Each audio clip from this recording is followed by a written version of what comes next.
It is about 2 hours before sunset. It's a bit cloudy, so kind of low lighting conditions, but I think it's going to be perfect for the test I want to do with the new Insta360 GO3, which is see how it copes in an outdoor vlogging scenario in less than ideal conditions, because often when you see these cameras being tested, they're tested in really bright sunlight, perfect conditions for a tiny sensor.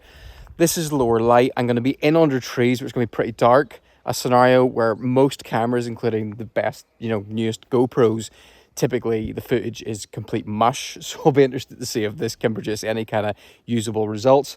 I'll put the thing together as a proper edit with a little bit of music to see how you could actually use it in a real world scenario, because personally I think sometimes lower quality video doesn't really matter as long as it helps tell the story that you're trying to tell within the edit. I'd like to be able to post the footage from this as an Instagram reel or Instagram story, so I'm going to shoot in free frame mode. Let's go for a run and we'll see how this copes. Guess who's got himself some new trail running shoes? Let's go for a little run, try them out.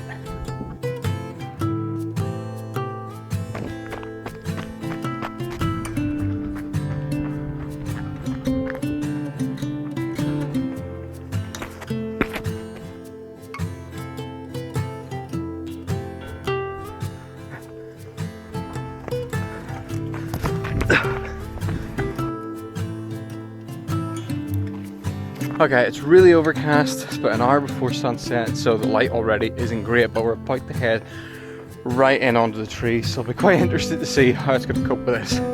Let's go.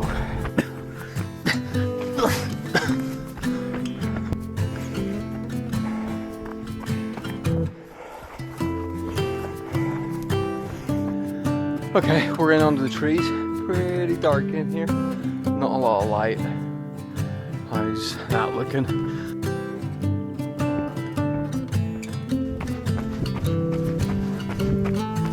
Time for the mouth mount.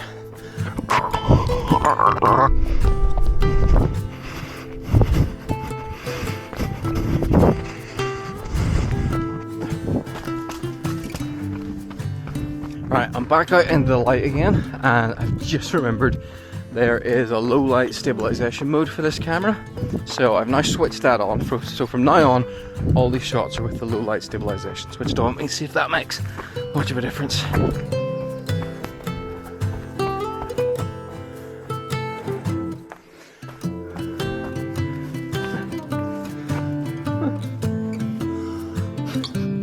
Smells funny.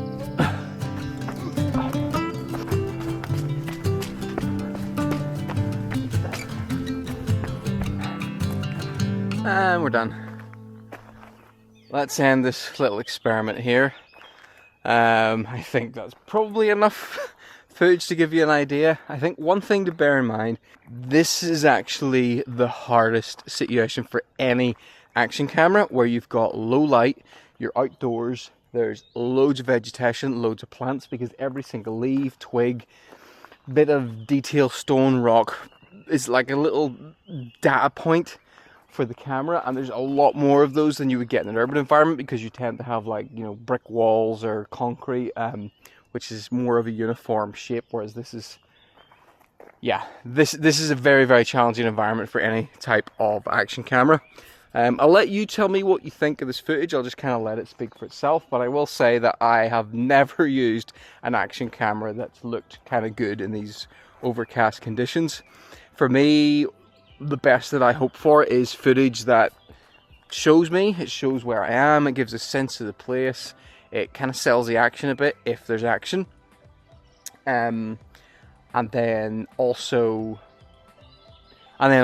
is the audio quality good enough so you can hear what I'm saying clearly and be able to come along on the journey. So hopefully that'll give you an idea of what this tiny little GO3 will perform like in less than ideal, arguably worst possible lighting conditions. Thanks for watching. Have a look around the channel, and if you like outdoors videos, by the way, I have a completely separate outdoors channel, Stephen J. Reid. Look it up, Outdoors Adventures. If you love the outdoors, you'll love that channel. Thanks for watching. Bye bye.